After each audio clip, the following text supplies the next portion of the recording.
ಓಂ ಶ್ರೀ ಗುರು ಬಸವಲಿಂಗಾಯ ನಮಃ. ಓಂ ನಮಃ ಶಿವಾಯ. ಸರ್ವರಿಗೂ ಭಕ್ತಿಯ ಶರಣಾರ್ಥಿ. ನಾನು ನಿಮ್ಮ ಯೋಗ ಗುರು ವೈದ್ಯ ಶ್ರೀ ಚನ್ನಬಸವಣ್ಣ, ಶ್ರೀಗಂಗಾ ಯೋಗ ನಿಸರ್ಗ ಚಿಕಿತ್ಸಾ ಹಾಗೂ ಆಯುರ್ವೇದ ಸಂಶೋಧನಾ ಕೇಂದ್ರ, ಆರೋಗ್ಯ ಮಹಾಮನೆ, ಬೆಂಗಳೂರು, ಹುಬ್ಬಳ್ಳಿ, ಧಾರವಾಡ ಹತ್ತಿರ, ಮೂರ್ಕಟ್ಟಿ. ತಮ್ಮೆಲ್ಲರಿಗೂ ನಮ್ಮ ಯೂಟ್ಯೂಬ್ ಚಾನಲ್ಗೆ ಭಕ್ತಿಯ ಸ್ವಾಗತ. ಆದ್ಮೇಲೆ ಇವತ್ತಿನ ಸಂಚಿಕೆಯಲ್ಲಿ ಕಿಡ್ನಿ ಸ್ಟೋನ್ ಮತ್ತು ಗಾಲ್ ಬ್ಲಾಡರ್ ಸ್ಟೋನನ್ನು ಮನೆಯಲ್ಲೇ ಹೇಗೆ ಕರಗಿಸಿಕೊಳ್ಳೋದು ಅನ್ನುವ ಮನೆಮದ್ದನ್ನು ಕುರಿತಾಗಿ ಮಾಹಿತಿಗಳನ್ನು ನೋಡೋಣ. ಮೊದಲನೇದಾಗಿ ಈ ಸಮಸ್ಯೆ ಯಾಕೆ ಬರುತ್ತೆ ಅನ್ನೋದನ್ನು ನೋಡಬೇಕು. ಈ ಸಮಸ್ಯೆ ಬರಲಿಕ್ಕೆ ಅಕ್ಯುಮಿಲೇಷನ್ ಆಫ್ ದ ಟಾಕ್ಸಿಕ್ ಪಿತ್ತ, it's a main reason. Toxic ಪಿತ್ತ ಅಂದರೆ ಏನು? ಟಾಕ್ಸಿನ್ ಅಂದರೆ ಹೊಲಸು, ಪಿತ್ತ ಅಂದರೆ ಆ ಒಂದು ಪಿತ್ತದ ದೋಷ ವಿಕಾರ.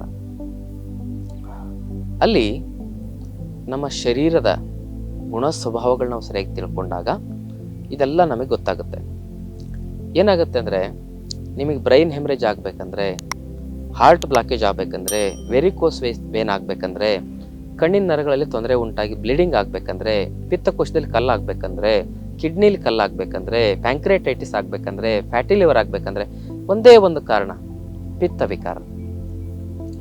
ಪಿತ್ತ ವಿಕಾರ ಯಾಕೆ ಬರ್ತಂದ್ರೆ, ಸಮಯಕ್ಕೆ ಸರಿಯಾಗಿ ಆಹಾರ ಸೇವನೆ ಮಾಡದೆ, ಸಮಯಕ್ಕೆ ಸರಿಯಾಗಿ ನಿದ್ರೆ ಮಾಡದೆ, ಲೇಟಾಗಿ ಮಲಗೋದು, ಲೇಟಾಗಿ ಹೇಳೋದು, ಫಾಸ್ಟ್ ಫುಡ್, ಜಂಕ್ ಫುಡ್ಗಳನ್ನು ತಿನ್ನೋದು, ಬೀಡಿ, ಸಿಗರೇಟು, ಗುಟ್ಕಾ, ತಂಬಾಕು, ಸರಾಯಿ ಇಂಥ ದುಶ್ಚಟಗಳನ್ನು ಮಾಡೋದು, ಮಾಂಸಾಹಾರದ ಸೇವನೆಯನ್ನು ಮಾಡೋದು, ಇವೆಲ್ಲ ಕೆಟ್ಟ ಆಹಾರ ಪದ್ಧತಿ ದುಶ್ಚಟಗಳಿಂದಾಗಿ ನಮ್ಮಲ್ಲಿ ಏನಾಗುತ್ತೆ ಅಂದರೆ ಆಹಾರ ಜೀರ್ಣ ಆಗೋದಿಲ್ಲ. ಜೀರ್ಣ ಆಗದೆ ಇರತಕ್ಕಂಥ ಆಹಾರ ಏನಾಗುತ್ತೆ ಅಂತ ಹೇಳಿದ್ರೆ ಕೆಡುತ್ತೆ, ಹಳಸುತ್ತೆ, ಕೊಳಿತದೆ.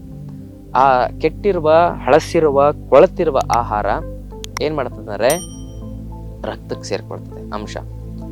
ಆ ಅಸಿಡಿಟಿ ಅಂತಾರೆ ನೋಡ್ರಿ, ಆಮ್ಲಪಿತ್ತ, ಅಸಿಡಿಟಿ, ಅದು ಬರೀ ಅಸಿಡಿಟಿ ಅಲ್ಲ, ಆ ಹೆಚ್ಚಿಗೆ ಆದಾಗ ಅದರ ಒಂದು ವಿಕಾರಗಳು ನೋಡ್ರಿ, ಬೆಟ್ ಹಾಕಿ ತೆಗೆದ್ರೆ ಕೆಲವು ಜನರಲ್ಲಿ ಹಳದಿ ಕಲರ್ ವಾಂತಿ ಆಗ್ಬಿಡ್ತದೆ, ಅಷ್ಟು ಟಾಕ್ಸಿಕಲ್ಲಿ ಸೇರ್ಕೊಂಡಿರ್ತದೆ.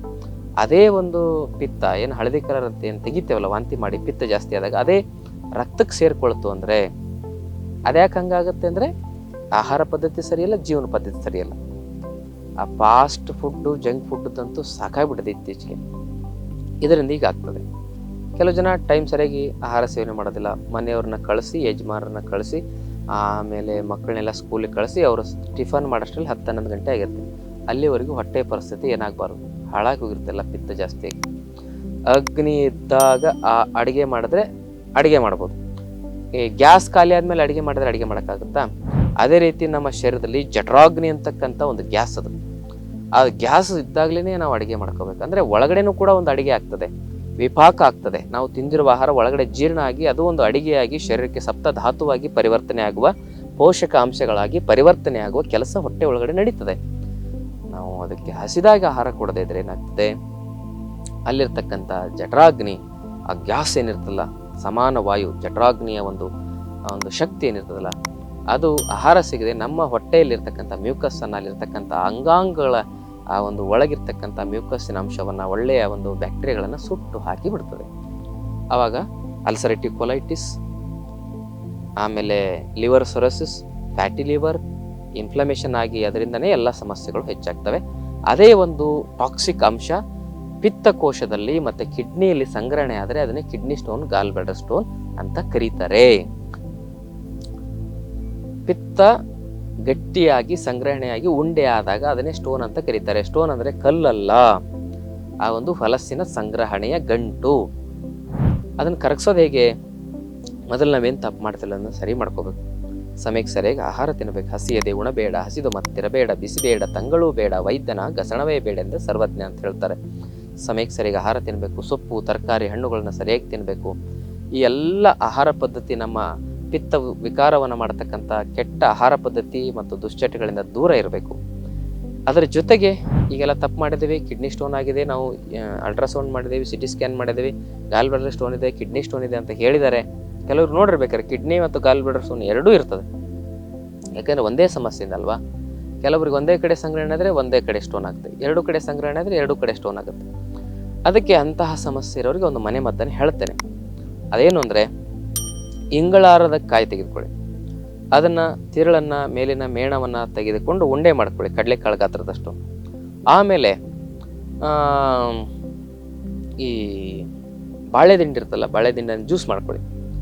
ಒಂದು 200 ml ಜ್ಯೂಸು, ಅದರಲ್ಲಿ ಒಂದು 6ರಿಂದ 8 ಚಮಚದಷ್ಟು ಮುಟ್ಟಿದ ಮುನಿ ಸೊಪ್ಪಿನ ರಸ, ಆಮೇಲೆ ಒಂದು ಅರ್ಧ ಚಮಚದಷ್ಟು ಸೈಂಧವ ಲವಣ, ಮತ್ತು ಒಂದು 2ರಿಂದ 3 ಚಮಚದಷ್ಟು ನಿಂಬೆಹಣ್ಣಿನ ಹುಳಿ, ಇವೆಲ್ಲ ಹಾಕಿ ಅದನ್ನು ಆ ಜ್ಯೂಸನ್ನು ಮಿಶ್ರಣ ಮಾಡಿ ಇಟ್ಕೊಳ್ಳಿ.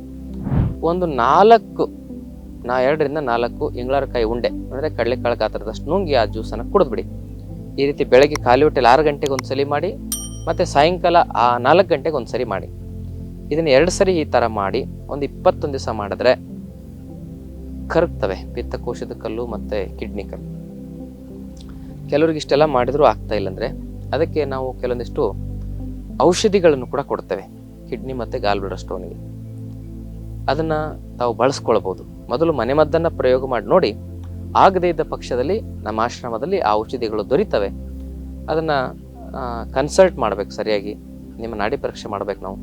ಅದೆಲ್ಲ ಮಾಡಿ ಕನ್ಸಲ್ಟ್ ಮಾಡಿ ಔಷಧಿಗಳನ್ನ ತೆಗೆದುಕೊಂಡ್ರೆ ನಿಮ್ಮ ಪಿತ್ತಕೋಶದ ಮತ್ತು ಕಿಡ್ನಿ ಕಲ್ಲನ್ನು ತಾವು ಕರಗಿಸ್ಕೊಳ್ಬೋದು. ಅದನ್ನು ಕರಗಿಸ್ಕೊಂಡ್ಮೇಲೆ ಮತ್ತದೇ ತಪ್ಪು ಮಾಡಿದ್ರೆ ಮತ್ತದೇ ಪದೇ ಪದೇ ಬರ್ತಾ ಇರ್ತದೆ.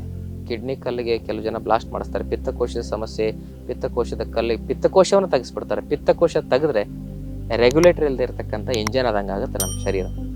ಅದಕ್ಕೆ ಆ ತಪ್ಪನ್ನು ಮಾಡಲಿಕ್ಕೆ ಹೋಗ್ಬಿಡಿ. ನೀವು ಕಿಡ್ನಿ ಸ್ಟೋನನ್ನು ಬ್ಲಾಸ್ಟ್ ಮಾಡಿಸೋದ್ರಿಂದ ಅದಕ್ಕೆ ಪರಿಹಾರ ಇಲ್ಲ. ಪಿತ್ತಕೋಶದ ಕಲ್ಲಿದೆ ಅಂತ ಪಿತ್ತಕೋಶ ತೆಗೆಸೋದ್ರಿಂದ ಅದಕ್ಕೆ ಪರಿಹಾರ ಇಲ್ಲ.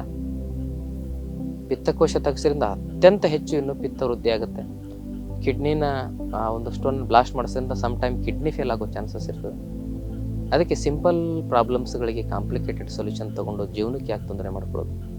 ಮನೆ ಮದ್ದು ಮಾಡಿ ಆಹಾರ ಪದ್ಧತಿಯನ್ನು ಬದಲಾಯಿಸ್ಕೊಳ್ಳಿ. ಸೊಪ್ಪು ತರಕಾರಿ ಹಣ್ಣುಗಳನ್ನು ತಿನ್ನಿ. ಹೆಚ್ಚಾಗಿ ಈ ಖಾರ ಬಳಸೋದನ್ನು ನಿಲ್ಲಿಸಿ. ಚಹಾ ಕಾಫಿ ಇವೆಲ್ಲ ಸಂಪೂರ್ಣ ಬಿಟ್ಬಿಡಿ.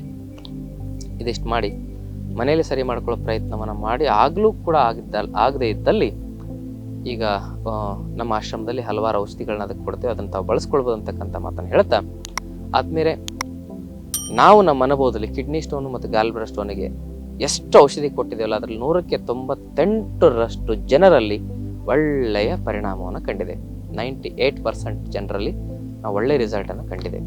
100 ಜನರಿಗೆ ಕೊಟ್ಟರೆ 98 ಜನರಿಗೆ ಒಳ್ಳೆಯದಾಗಿದೆ. ಇನ್ನು 2 ಜನರಿಗೆ ಅದು ಯಾಕೆ ಆಗ್ತಾ ಇಲ್ಲ ಅಂದರೆ ಅವ್ರ ಪ್ರಕೃತಿಗೆ ಸರಿಯಾಗಿ ಔಷಧಿ ಹೊಂದ್ಕೊಳ್ಳೋದಿಲ್ಲ ಮತ್ತು ಅವರು ಸರಿಯಾಗಿ ಪತ್ತೆ ಮಾಡೋದಿಲ್ಲ. ಕೆಲವು ಜನರಿಗೆ ಏನೇ ಇದ್ದರೂ ಕೂಡ ಪೂರ್ವ ಜನ್ಮದ ಕರ್ಮಗಳು, ಪೂರ್ವ ಜನ್ಮಂ ಕೃತಂ ಪಾಪಂ ವ್ಯಾಧಿ ರೂಪೇಣ ಪೀಡಿತೆ ಅನ್ನಂಗೆ ಅದು ಕಾಡ್ತಾ ಇರ್ತದೆ.